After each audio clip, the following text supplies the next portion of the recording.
I'm gonna tell you something weird. Your nose knows things before your brain does, like when milk's gone bad. Or when something's burning in the kitchen, you smell it and you react before you even think about it. Instinct. But here's the scary part. Sometimes your nose tries to warn you about something worse. Something your brain doesn't want to accept.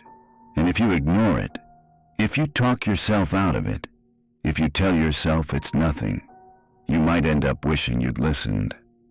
This happened to me last summer, at a barbecue, with neighbors I'd known my whole life. The smoke smelled like burgers at first. Normal. Fine.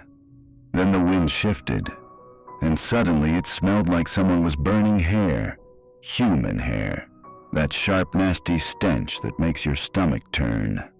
Mixed with something else. Something rotten. Something sweet. I should have left right then. I didn't. And what I found in their garage after everyone went home still wakes me up at night. This is that story.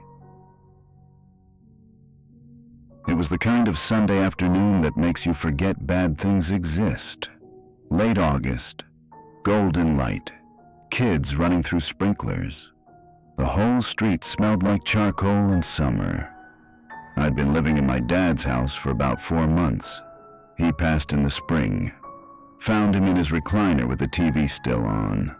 I moved back to figure things out, but really I just sat in his house surrounded by his stuff, feeling empty. So when I heard the Millers' party start up across the street, I was grateful. Noise, people, normal stuff. The Millers were perfect neighbors. Bill was loud and friendly, always waving, always grilling. Sarah was quieter but sweet. Brought cookies at Christmas. Watered your plants when you were gone. 15 years on our street. Everyone loved them. I grabbed a 6-pack and walked over. Bill met me at the gate with a big wave. There he is. Grab a beer. Burgers are almost ready. I sat in a plastic lawn chair. Popped open a cold one. Let the small talk wash over me. Lawns, weather, the new traffic light everyone hated. Felt good, felt human. Then the wind shifted. The smoke from the grill drifted right toward us. And underneath the normal barbecue smell, there was something else. Sharp, acrid. The kind of smell that hits the back of your throat and makes you want to gag. Burning hair. Not like a salon. Not like someone singed their arm. This was thick and nasty, like someone took a wet handful of hair and held it over a flame until it blackened and smoked. I looked at Linda from 2 doors down. Her smile froze. She fanned the air in front of her face. The wind shifted again. The smell went away. I told myself it was nothing. Plastic on the coals. Happens all the time.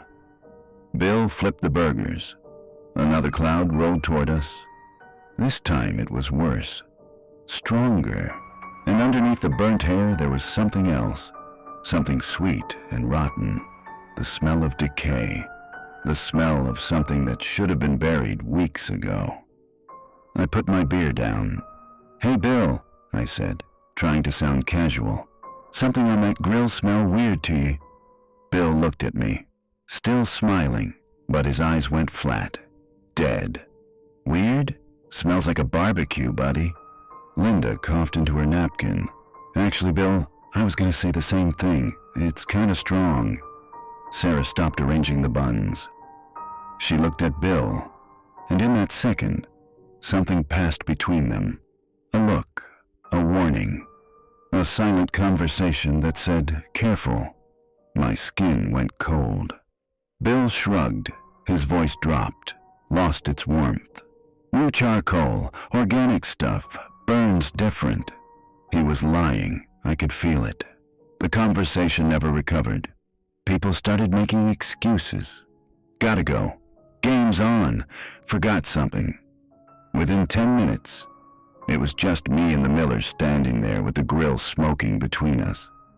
I stood up, mumbled thanks, walked toward the gate. "Don't be a stranger," Bill called out, smiling that dead smile. To reach the gate, I had to pass their open garage. I glanced inside without thinking, and I stopped.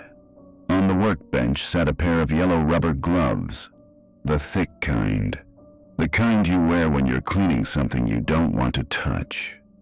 Next to them was a black trash bag, tied shut, but not completely. The top was loose, and that sweet, rotten smell was leaking out. And sticking out from the top of the bag, just visible against the black plastic, was a single strand of dark curly hair, same color as Sarah's. I didn't turn around.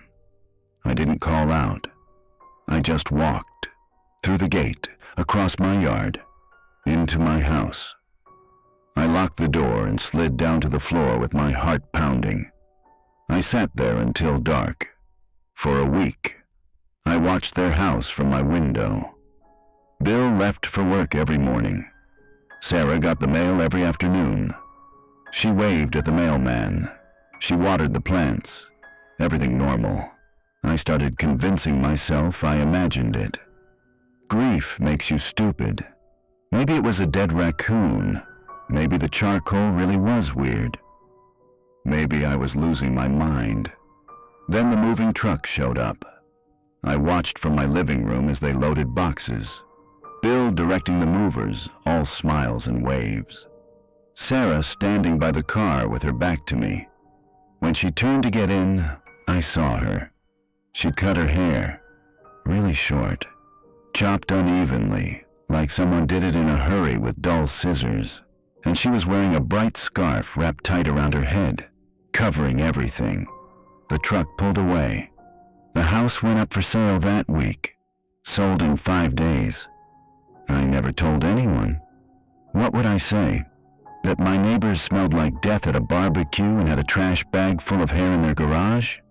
No proof. Nothing but a memory and a smell that still haunts my nose. But here's the thing about smells. They stick. And sometimes, late at night when the air is still and I can't sleep, I catch a whiff of it again. That sharp, acrid burn. That sweet, rotten decay. And I wonder whose hair that was. And I wonder if Sarah Miller is still alive somewhere with that choppy haircut and that bright scarf. And I wonder if Bill is still smiling that dead smile at new neighbors in some other town. But the worst part? Last week, the new neighbors had their first barbecue. Nice young couple with a baby. They invited the whole street. I went. I sat in a plastic lawn chair with a cold beer and tried to be normal. And when the smoke drifted toward me, I smelled it. Burning hair. Just a hint. Just a whisper. Gone as fast as it came. I looked at the new neighbors. The husband was flipping burgers, smiling. The wife was arranging buns on a plastic tablecloth. She had long dark hair, curly, same color as Sarah's. She caught me staring and smiled. I put my beer down and walked home. I'm telling you this from my living room. My dad's chair is still empty. His coffee mug is still in the cabinet. And through my window I can see their barbecue still going, the smoke rising, the neighbors laughing, the wind is shifting, and I can smell it again. If you ever smell something wrong at a place that feels too right, trust your nose. It knows things your brain won't let you accept. It remembers what you want to forget. And if you're at a barbecue and the smoke smells like burning hair, don't stick around. Don't be polite. Don't tell yourself it's nothing. Run. Because some smells don't come from charcoal. Some smells come from things that should have stayed buried. And some neighbors aren't neighbors at all. They're just waiting, watching, smiling those dead smiles, waiting for the wind to shift again, waiting for you.